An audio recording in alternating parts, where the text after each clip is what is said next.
When I was a child, ladies and gentlemen, I was a dreamer. I read comics, and I was the hero of the comic. I saw movies, and I was the hero of the movies. So every dream I ever dreamed has come true 100 times. Thank you, and good night. This was a quote Elvis Presley used for his acceptance speech in 1970 for the Most 10 Outstanding Young Man in the Nation award given on January 16, 1971. Elvis Presley has overcome many obstacles in life. First, I'm going to tell you about how Elvis had a rough childhood. Second, I'm going to tell you about how Elvis worked hard on the path of fame. Third and final, I want to tell you how the king will live on. Elvis Presley worked hard to get where he was, even from the time he was a little boy. Elvis had a rough childhood. According to Graceland.com, a site put together by the staff at Graceland, Elvis was born in Mississippi on January 8, 1935, in a small two-room house built by his father, Vernon Presley. Gladys, his mother, gave birth to twin boys. One was a stillborn named Jesse, and the other was obviously Elvis. Elvis's family was always close. They were a working-class family that did everything together. His family consisted of his parents, grandparents, aunts, uncles, cousins. Elvis attended the Assembly of God church with his family. And the music the choir sang really reached out to Elvis. In his free time, Elvis would listen to the blues singers in his neighborhood because the music soothed him. When Elvis turned 10, he sang Old Chef at a youth fair talent contest in his hometown fair. Elvis won first place with a prize of $5 in fair tickets. This was marked as Elvis's first public appearance as a child. For his birthday, Elvis asked for a bicycle, but his mom said they can't afford it, so she convinced him to get a guitar instead, which was only $12.95. To review my first main point, Elvis had a rough childhood growing up, money was tight, and he found music as a way to escape. The bond with music soon led Elvis to the fame he never thought was possible. Elvis worked hard on the path to fame. Website Elvis.com, a site dedicated to everything factual about Elvis, stated, in 1948, Elvis and his family packed everything up and moved to Memphis, Tennessee, and hoped that they will have a better economic life there. But soon after they got there, they realized that economic life was not better. Life was still hard for the Presley family in Memphis, so Elvis had to get several jobs to support his family and his parents. They continued to attend church, and Elvis attended gospel sings that were held downtown in his free time. This drove him to participate in the school's talent show, where he played the guitar and sang a song. He was given a standing ovation and first place. After high school, Elvis decided to record 2 songs of his own.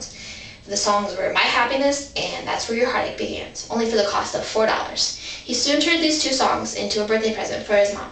The record studio put a copy of the 2 songs away for future references. Elvis.com also states that in 1954, Sun Records asked Elvis to come sing a few songs for them to hear what he can do. Elvis produces 5 singles under the Sun label.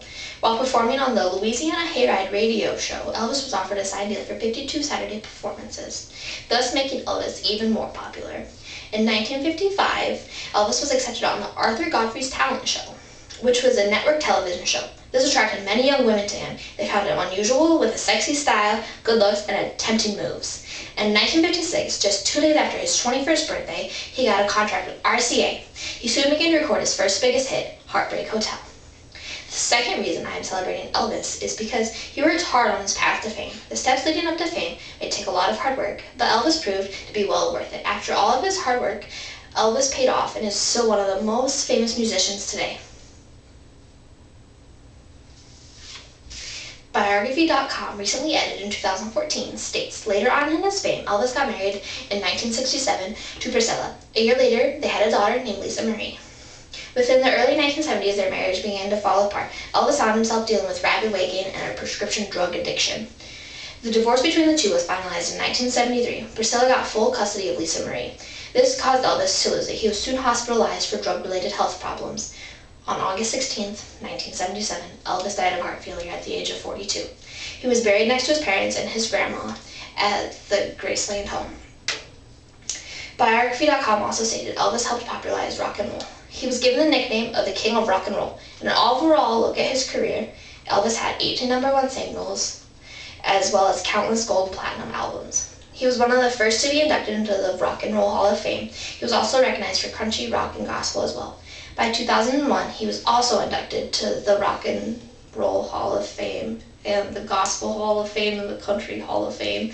Since his death occurred, he is still looked at as one of the world's famous music icons. Since his death has occurred, several documentaries have been made about him and his life. His resting place, Graceland, is now open to the public.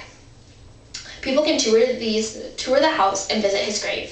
Thousands of fans from around the world visit on a yearly basis. On August 16, 2012, thousands of fans traveled to Graceland to celebrate the 35th anniversary of his death. At a special occasion, they lit candles and sang songs. This was also the first time that Lisa Marie and Priscilla were seen together at the anniversary death of his house. Elvis left a mark on the world and will forever be in our hearts. The king will live on. When we hear the name Elvis Presley, we will think of the famous man we know. We don't think of the poor child he used to be. Till we meet again, may God bless you. Adios. This was said by Elvis in 1977 at the end of his last concert during his last tour. These were his last words said by the king to his fans. Elvis grew up in a hard, rough life, but his family was not rich, he was not spoiled, and he had to help his parents to make enough money to support the family at a young age.